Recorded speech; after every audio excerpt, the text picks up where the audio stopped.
Hi welcome to real estate channel. Present మనం ఉన్న place వచ్చేసి సంగారెడ్డి ముంబై హైవేకి కనెక్టివిటీ ఉండే విధంగా ఇప్పుడు ఏదైతే చూస్తున్నారో ఈ సంగారెడ్డి ఎక్స్ రోడ్ అంటారో ఇక్కడ నుంచి జస్ట్ 1 కిలోమీటర్ ఉండే విధంగా మంచి ఇండిపెండెంట్ హౌసెస్ ముంబై హైవేకి జస్ట్ 200 మీటర్స్ ఉండే విధంగా మనకు హౌసెస్ అయితే ఉన్నాయండి. ఒకసారి అక్కడికి వెళ్దామండి, ఏ విధంగా హౌసెస్ ఉన్నాయి ఏంటో చూద్దాం. ఒకసారి ప్రాజెక్ట్ దగ్గరికి వెళ్దాం పదండి. ప్రజెంట్ అయితే మనము ఇండిపెండెంట్ హౌసెస్ దగ్గరికి వచ్చామండి. మీరు ఇంత ముందుగా మీకు చూపెట్టినట్టుగా ఇక్కడ కనిపిస్తుంది కదండి, అక్కడ మనకు వచ్చేసి G+1 హౌస్.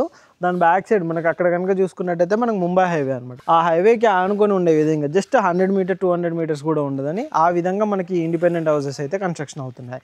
ఇది వచ్చేసి మనకు సంగారెడ్డిలోనే ఉంటుందన్నమాట. మంచి కాలనీ కూడా ఇది ఇక్కడ అయితే ఏర్పాటు చేస్తున్నారు అనమాట. ఇప్పుడు ఇక్కడ కనుక చూసుకున్నట్టయితే 10 హౌసెస్ ఉన్నాయి. దీని పక్కనే మనకి ఇంకొక 10 హౌసెస్.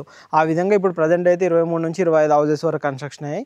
మొత్తం వరకు కూడా ఇక్కడ కనుక చూసుకున్నట్టయితే 80 నుంచి 90 హౌసెస్ కూడా ఇక్కడ కన్స్ట్రక్షన్ అనేది చేయబోతున్నారు. అన్నీ కూడా 150 గజాల్లో చేస్తారండి. అన్నీ సింప్లెక్స్. మీరు ఒకవేళ కస్టమైజ్ కావాలి అని అనుకునే కస్టమర్లకి కస్టమైజ్ కూడా చేసిస్తారనమాట. మీకు ఏ విధంగా కావాలి అంటే ఆ విధంగా కూడా కన్స్ట్రక్షన్ చేసిస్తారు. ఇక్కడ మీరు చూడొచ్చు, ఈ విధంగా మంచి ఎలివేషన్ అయితే ఇస్తున్నారు. సింప్లెక్స్ హౌస్కి కూడా చాలా నీట్గా ఉండే విధంగా మనకు ఉంటుంది అనమాట. ప్రజెంట్ ఒకసారి మన హౌస్ ఇన్సైడ్ అయితే వెళ్దామండి. ఇది కనుక చూసుకున్నట్టయితే మనకు 150 గజాల్లో 1100 SFT 2 BHK అయితే ఇస్తుంది. ఇటువైపు కనుక చూసుకున్నట్టయితే మనకు స్టేర్ కేసు పైకి వెళ్ళడానికి సింప్లెక్సే ఇస్తున్నారనమాట.